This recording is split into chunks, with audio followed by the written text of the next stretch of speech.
Saiu a escalação do Mengão. O Flamengo confirma aí o substituto do Arrascaeta para o jogo logo mais. Jogo muito importante aí, oitavas de finais da Libertadores. O Flamengo, o foco total agora é Libertadores. Jogo muito importante, ao qual o Flamengo com algumas mudanças, né, pelo Felipe Luiz, principalmente na função do Arrascaeta. Se é novo por aqui, por favor, não esqueça de deixar aquele like, se inscrever no canal, ajuda pra caramba meu trabalho. Créditos e direitos de imagem, Sport TV e ESPN Brasil. Vamos falar aqui, né, sobre a escalação do Flamengo com algumas novidades. Temos aqui a empresa cobriu a oferta do patrocínio master do Flamengo, uma oferta assim astronômica. O Flamengo está correndo contra o tempo para poder romper, né, o contrato com a atual, que é a Pixbet, para colocar essa nova que está chegando aí para elevar mais ainda. Vai ser uma das maiores patrocínios, não só do Brasil, mas vamos dizer assim, da América Latina, né, patrocínio master no Flamengo. Vamos pro vídeo aqui, um pequeno corte da Sport TV e da ESPN. No final trago toda a escalação e como é que o Flamengo vai jogar hoje, logo mais contra o Internacional. Vamos pro vídeo. Mas nesses primeiros sorteios, né, dessas fases aí, só temos Flamengo e Inter. O primeiro jogo é no Maracanã. O Flamengo passou como segundo colocado e o Inter como primeiro do chamado Grupo da Morte. Né? E mais uma vez vai acontecer com o Flamengo a sequência contra o adversário de Copa, né? É verdade. Com a tabela Galo, né? Cara, às vezes eu acho que isso, eu fico pensando, cara, não é muita coincidência. A gente fica com a sensação de que acontece toda hora. Se o Bahia tivesse passado na Sul-Americana, Fluminense e Bahia acabou de ter no Brasileiro, Acabou de ter, teve no sábado, ia ter na Sul-Americana e na Copa do Brasil. É verdade. Iam ser 5 em um mês, né? Realmente impressionante. Com o Flamengo aconteceu duas vezes, né? Dois adversários seguidos. E aí hoje tem o primeiro jogo às 9h30 da noite no Maracanã. Nesse momento da temporada, sempre aquela pergunta também, né? Como é que se monta um time para disputar duas competições? O Flamengo já não está mais na terceira, saiu da Copa do Brasil, mas ainda tem essa característica peculiar de ser contra o mesmo adversário, né? Você vai montar um time de uma forma diferente para jogar, né? Contra o Inter pelo Brasileiro, contra o Inter em casa Em 3 jogos, né? Porque pela Libertadores. Aí deu o jogo. É difícil, viu, Barreto? Eu acho que a tendência é que a gente veja times diferentes, tanto de Flamengo quanto de Inter. E no caso do Flamengo, os times costumam ser mesmo diferentes de uma rodada para outra, né? Sim, acho que a gente vai ver peças diferentes, né, dos dois times, só que o Flamengo tem mais de onde tirar. Né, tem mais elenco para isso. Claro que muitos dos jogadores acabaram de chegar e ainda estão em adaptação, mas tem um elenco muito mais encorpado do que o Inter, que contratou alguns jogadores importantes agora, mas não tem essa, né, quando sai um e entra outro, a qualidade cai, e mesmo os titulares, né, por exemplo, no ataque do Inter você tinha o Borré e o Valencia que não estavam dando certo, foi o Ricardo Matias da base que está resolvendo. E no Flamengo a gente está vendo a lista de reforços, né, o Emerson Royal, Jorginho, Saul, Carrascal, Samuel Lino, são jogadores assim, de altíssimo nível. O Jorginho e o Lino já são titulares do Flamengo. O conceito de titular no Flamengo é mais amplo. Né? Não, mas esses dois são. Agora, você pensar, o meio-campo titular do primeiro semestre tá todo na segunda fileira. O Gar de la Cruz e Arrascaeta eram o meio-campo titular do Flamengo no primeiro semestre. E só para lembrar, né? Os 3 primeiros problemas ali são mais longos, né? O Danilo tá machucado, deve voltar. Né? O Pulgar é o mais longo dele. O Pulgar acho que é só perdeu a temporada. O De La Cruz tem aquela situação que já envolveu inclusive a saída do Dr. José Luiz Runco, né? A gente não consegue saber exatamente a extensão do problema, e o Arrascaeta não, é suspensão. E aí como vai formar o time sem o Arrascaeta é a grande questão, né? Porque sem os outros 3 já estava montando. O Jorginho virou titular ali, mesmo com todo mundo à disposição, o Jorginho é titular. Nesse time, tem uma questão que eu acho que é a grande questão do Flamengo hoje, que é precisar jogar com Alan ou Everton Araújo. Imagino que ele jogue com Alan hoje, mas são jogadores que não têm conseguido render perto do restante do time titular do Flamengo ali. Aí hoje deve ser Jorginho e Alan. E o tal substituto do Arrascaeta chegou o Carrascal, mas vai estrear de titular, vai jogar de cara, assim... Estava na Rússia depois de um tempo. Eu acredito mais nessa hipótese do Luiz Araújo ali. Luiz Araújo que fez um bom primeiro semestre e aí nas últimas semanas foi corretamente ultrapassado pelo Plata, porque o Plata realmente está jogando muita bola. Imagino que joguem os dois juntos ali e vamos ver quem vai jogar centralizado, né? Talvez essa é a maior dúvida, né? O Plata é muito versátil. Por isso eu imagino o Plata mais centralizado, porque o Luiz Araújo foi no nossa jogo... equipe está acreditando nele na direita com o Luiz Araújo ali no meio, porque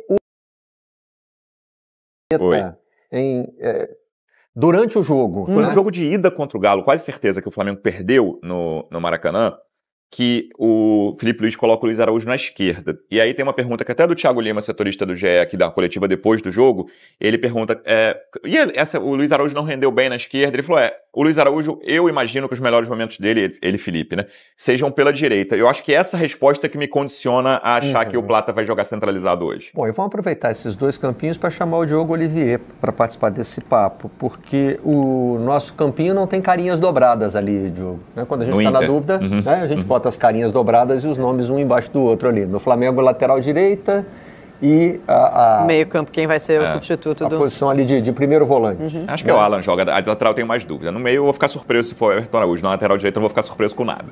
Porque o Emerson Royal tem sido usado, já começou. E tá formando uma ótima dupla com o Plata, né? Eles estão se entendendo muito bem ali pela direita. Agora, do lado do Inter, a gente vê um campinho com certezas. Que podem ser desmanchadas. Pois é. O Roger, será que tem as mesmas, Diogo? Bom dia. Bom dia, Marcelo, bom dia, Luciano, bom dia, Renata, bom dia para Maria Luísa. Maria Luísa, né, dona Renata? Isso, Malu. Estou enganado. Sim. Tá na aulinha de música agora que eu soube. Não, já deve ter voltado da aulinha de música. Deve estar em casa. Eu estava pensando aqui quantos zaps a Renata deve ter mandado para casa para saber como é que está a Maria Luísa. Eu me seguro. Não consegue ficar um segundo. Eu imagino. Mas, enfim, o Inter tem menos dúvidas, gente, porque... primeiro porque o elenco é mais reduzido. E segundo porque o Inter vinha numa estabilidade tão grande de rendimento, mesmo depois de vencer jogos ali após a parada do Mundial... que quando o Inter, depois daquela pancada contra o Fluminense, que era um confronto que o Inter entendia mais acessível do que o do Flamengo, que obviamente é favorito, estou falando da Copa do Brasil, o Inter dá uma resposta contra o Bragantino, em Bragança Paulista, com algumas mexidas, e elas dão resultado. Foi um super jogo do Inter, houve até equilíbrio em alguns momentos, mas o Inter vence a partida, consegue ter foco o tempo inteiro. E ali você tem Alan Rodrigues e não Bruno Henrique, que era um jogador que vinha sendo muito contestado. Neste jogo, contra o Bragantino, é um uruguaio, né, que o Inter contratou, estava no Argentino Júnior, vem com liderança, com pinta de capitão lá no Argentino Júnior. E ele deu mais dinâmica, mobilidade, fôlego, ele melhorou um pouquinho, inclusive o Thiago Maia, ajudou a desencaixotar o Alan Patrick, que foi uma questão do jogo com o Fluminense, né? O Alan Patrick ficou muito sozinho para receber a bola, não tinha tanto diálogo. Esta mudança, segundo a gente percebe das entrevistas do Roger, né, até de informações que a gente recolhe, está escalado, é titular do Inter.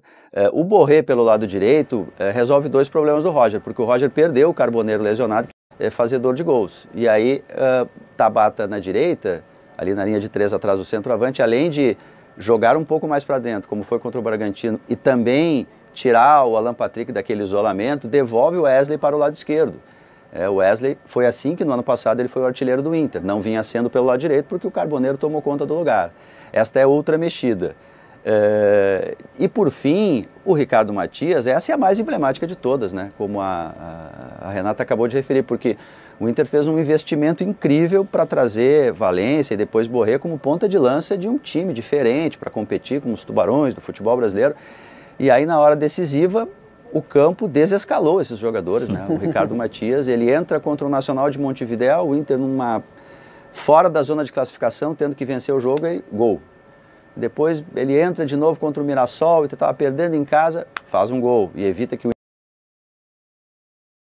Agora contra o Bragantino ele faz 2 gols, né? E gols interessantes, porque ele tem 1,93 m de altura, mas ele tem mobilidade, ele faz um gol de oportunismo, no outro ele dá uma cavadinha. O Roger conversa muito com ele para ele não ser o jogador de área e se movimentar também, porque ele tem uma mobilidade. E é ele que é a esperança de gols para o Inter. O Juninho ali, do lado do Vitão, seria o Mercado titular, né? Mas o Mercado voltou de uma lesão grave no joelho, teve um problema muscular e o Juninho passou na frente do Vitor Gabriel. Então essas 3 mudanças, você não tem mais muito para onde correr, né? E o Inter, a esperança do Inter está justamente nestas 3 mudanças, porque são 3 peças e uma mudança de lugar de um jogador que oferecem uma alternativa diferente dentro de um time que vinha com muita instabilidade. Mas assim, o cenário que a gente percebe todo aqui do Inter na província de São Pedro, gente, é aquele de voltar vivo, sabe? Entendendo-se voltar vivo até como perder de 1-0. Talvez volte com um tubo, né? Mas não volta morto. Porque o Inter reconhece a superioridade do Flamengo e o momento do Flamengo. O Inter já conseguiu um empate com o Flamengo nesta temporada. Agora, as temporadas do futebol brasileiro são tão longas e muda tanta coisa que eu não sei se a gente pode usar aquele jogo como parâmetro para os próximos 3. Acho que os contextos são bem distintos. E eu acho que o que o Diogo falou, né? O Inter estava precisando dessas mudanças que o Roger fez agora contra o Bragantino. E no jogo contra o Fluminense na semana passada, ele começa as mudanças no segundo tempo. Ele não tinha o Alan Rodrigues, que é o meio-campista que solucionou a questão desde o Fernando machucado, aí o Fernando agora até... Arrascal hoje provavelmente deve estar no banco provavelmente não vai estar no banco de reservas, e a torcida quer ver a estreia do jogador, foi contratado, caro, e vai estar à disposição do Felipe Luiz. Até, né, Cícero, como vocês falavam, pela ausência do Arrascaeta. A gente tem uma tela que mostra o Flamengo com e sem o jogador. Nesses últimos jogos, o Flamengo sentiu muito a ausência do uruguaio, né? Quando ele não esteve em campo, o Flamengo não conseguiu ter o mesmo desempenho. Na tela, a gente tem os números dele nesta temporada, tá? Desde a estreia do time principal. O Flamengo sem o Arrascaeta desde a estreia do time principal. Foram 6 jogos, o aproveitamento só de 50%. 3 gols marcados, o Léo Pereira, o Juninho e o Joshua. Um jogo onde isso talvez seja evidente foi aquele não foi no Castelão? Sim. Aí ele sai e o time acaba sofrendo empate. O Flamengo ainda depende dele? Depende, até por característica, né? Não encontrou ainda esse jogador que pensou que poderia ser o Lohan em um determinado momento, o Matheus Gonçalves às vezes fazendo essa função, mas acabando ficando no time sub-20, e agora vem o Carrascal justamente para preencher essa lacuna. Só que a questão é física, né? Até o Felipe Luiz fala depois do jogo contra o Mirassol, a ideia era ter colocado ele, mas como ele treinou pouco e o estilo de jogo exige dessa intensidade sem a bola de pressão, ainda não pôde fazer essa substituição. Então a gente está falando de um cara que está entregando, nesse ano específico, uma versão ainda artilheira do Arrascaeta, brigando por esse prêmio na questão do Campeonato Brasileiro. Mas por característica o Flamengo ainda tem dificuldade. É um cara muito diferenciado. Hoje é muito difícil os clubes que têm jogadores com essa característica conseguir ter uma reposição a esse nível. Ainda mais no nível do Arrascaeta, ainda mais quando o seu reserva está chegando e ainda precisa se adaptar. Então por isso que faz uma diferença tremenda quando você não tem o Arrascaeta no Flamengo. Dom, desculpa, Lili. Falar da assistência que ele deu pro Plata, né, no jogo contra o Mirassol. O Plata mesmo ficou impressionado depois na entrevista pós-jogo, falando sobre a assistência dele. E é claro que ele faz muita falta, e tendo Luiz Araújo e Plata revezando o posicionamento do Arrascaeta, são boas escolhas? É um bom caminho, Lili. Eu vejo que o Felipe Luiz tem tentado montar o time, como o Dom que falou, sem existir essa dependência do individual, em que o coletivo de fato prevaleça. E a gente precisa lembrar, contra o Galo, o primeiro tempo exuberante que o Flamengo fez, sem Arrascaeta. Uma formação diferente, alternativa do Felipe Luiz, né? Em Minas. O primeiro tempo em que o Flamengo sai vencendo, joga bem. Então o Flamengo hoje é claro que o Arrascaeta faz muita falta, e essa história de substituto do Arrasca vem desde muito tempo, desde 2019. Desde sempre, né? Tinha Renier, já tentaram o Vitinho, que agora foi contratado pelo Corinthians. Muita gente... O De La Cruz chegou a ser ventilado como esse cara, mesmo sem ter as características. Então é impossível substituir o Arrascaeta à altura, porque é um cara que, além de craque, tem uma aura no clube, né? É um grande ídolo, é vencedor, é decisivo. E o Carrascal, por maior que seja a sua qualidade técnica, isso daí até internamente os caras já veem que trata bem a bola, mas não tem o mesmo poder de decisão, não está ambientado ao clube, ainda não assimilou totalmente as ideias do Felipe. Então, colocar no cara já essa responsa de cara, de que você é o substituto do Arrascaeta, é muito pesado, e eu tenho certeza que o Felipe Luiz não vai fazer isso, não será injusto com o atleta, e vai aos poucos, e naturalmente a escalação inicial prioriza jogadores que estão mais estabelecidos e mais ambientados à forma de jogar do Felipe Luiz. Temos aqui a oferta, né, da patrocinadora. Oferta, assim, na minha opinião, surreal. Um maiores patrocínio Master da América Latina, disparado. Para você ter ideia, a Superbet, que quer substituir agora a PixBet, ofereceu uma proposta de 600 milhões para o Flamengo, chegando até 1 bilhão, com metas que o rubro-negro pode, vamos dizer assim, conseguir e cobrir a oferta, né? Oferta, assim, astronômica, e, sinceramente, deixaria o Flamengo além da questão do, vamos dizer assim, do investimento na parte desportiva, né, em jogadores, pode também contribuir para, vamos dizer, futuramente para a construção do estádio do Flamengo, como deixou bem claro o BAP, que não vai desistir do estádio, não é nada como o pessoal tá falando, tá bom? Isso é a opinião dele, tá certo? A gente não tem como garantir isso. Tem essa guerra, né, dos bastidores do Flamengo em relação ao Rodolfo Landim e o BAP em relação ao estádio, mas eles estão fazendo novo estudo de viabilização do estádio para poder prosseguir, tá bom? E a mais agora que o Maracanã tá dando um super lucro, né? Pra você ter ideia, só no primeiro turno do Flamengo agora no Campeonato Brasileiro, ele arrecadou mais do que os 2 turnos do ano passado pelo Brasileirão. Você vê o nível que chegou de arrecadação do Flamengo no Brasileirão, tá bom? A Superbet está empenhada em se tornar patrocínio master do Flamengo. Para isso, a empresa sinalizou uma oferta de contrato superior a 600 milhões de reais, podendo chegar a 1 bilhão com metas.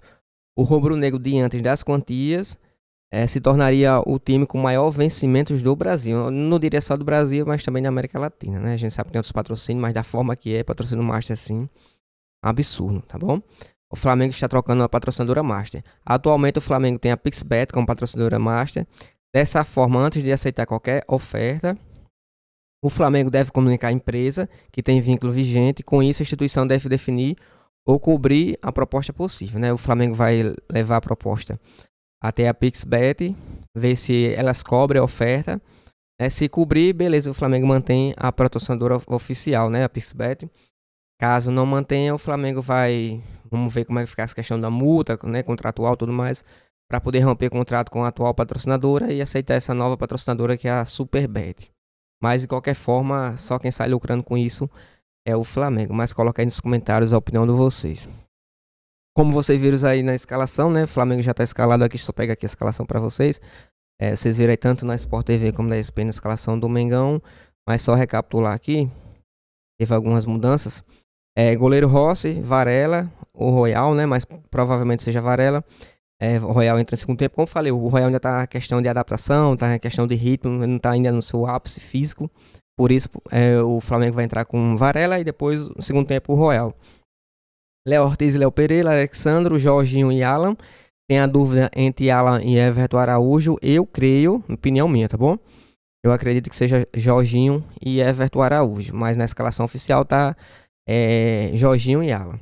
Aí Luiz Araújo fazendo a função do Arrascaeta junto com o Plata. Eu creio que o Plata vai ficar mais centralizado, como os próprios jornalistas falaram aí, né? Luiz Araújo nessa função do Arrascaeta. Eu não creio que ele não rende muito ali, né? Mas o Felipe Luiz quer colocá-lo. Eu preferi o Plata naquela função, até porque já desempenhou outras vezes. E no ataque, Samuel Lino e Pedro. Esse é o time que vai enfrentar logo mais, né? O Internacional, um jogo muito importante. Lembrando que o jogo é 9h30 da noite. Transmissão da ESPN, da TV Globo, né? TV aberta, jogão de bola, por isso não perde. 9h30 da noite, Maracanã cheio, todos os ingressos já estão esgotados. Vamos ter aí público máximo, esperamos mais um recorde de público, né, para o Flamengo Internacional. Importante é o Flamengo fazer um bom jogo hoje e conseguir dar um grande passo aí para a classificação da Libertadores. Mas coloquem nos comentários a opinião de vocês.